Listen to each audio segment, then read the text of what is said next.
Pemirsa, Dinas Pengendalian Penduduk Keluarga Berencana Wan Pemberdayaan Masyarakat Banjarmasin kembali mencanangkan Kampung Keluarga Berkualitas Wan Kampung Baiman besukan Senin 24 Juli 2023. Dari target 44 Kampung KB Kampung Baiman di seluruh kecamatan di Banjarmasin, wayah ini sudah ada 36 Kampung KB Kampung Baiman yang dicanangkan.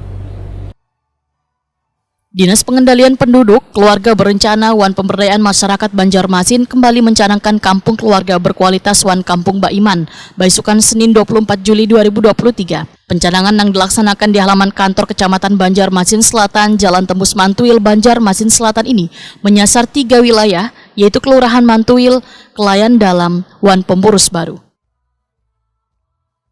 Sekretaris Daerah Banjarmasin Ihsan Budiman wetakon di Prima TV memadahakan dari target 44 Kampung KB Kampung Baiman di seluruh kecamatan di Banjarmasin, sudah ada sekitar 36 Kampung KB Kampung Baiman yang dicanangkan. Ihsan Budiman berharap pencanangan Kampung KB Kampung Baiman ini perlu adanya keterlibatan seberatan warga wan pihak swasta, karena kedepannya berpengaruh terhadap penilaian kota layak anak yang di dalamnya terdapat indikator pembentukan keluarga, penanganan gizi, serta pencegahan stunting.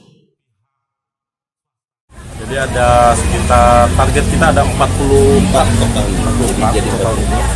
Dari saat ini memang di Banjarmasin Selatan baru ini ya, ada langsung tiga pencanangan. Namun di kecamatan lain sudah ada.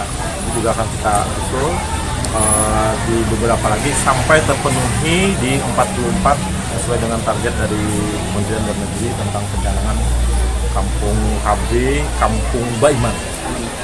Hari ini ada tiga kelurahan, kelurahan Mantuil, kelurahan Pemurus Baru dan kelurahan Kelayan Dalam. Dari 44 ini mungkin ada beberapa penilaian teknis dengan ini sehingga itu menjadi target. Ini secara keseluruhan kita punya kampung ada 52 ya sebenarnya kelurahan, namun di 44 ini berarti kan ada secara keseluruhan seluruh komponen penilaian itu ada di Banjarmasin, sehingga 44 itu menggambarkan wilayah kota Banjarmasin.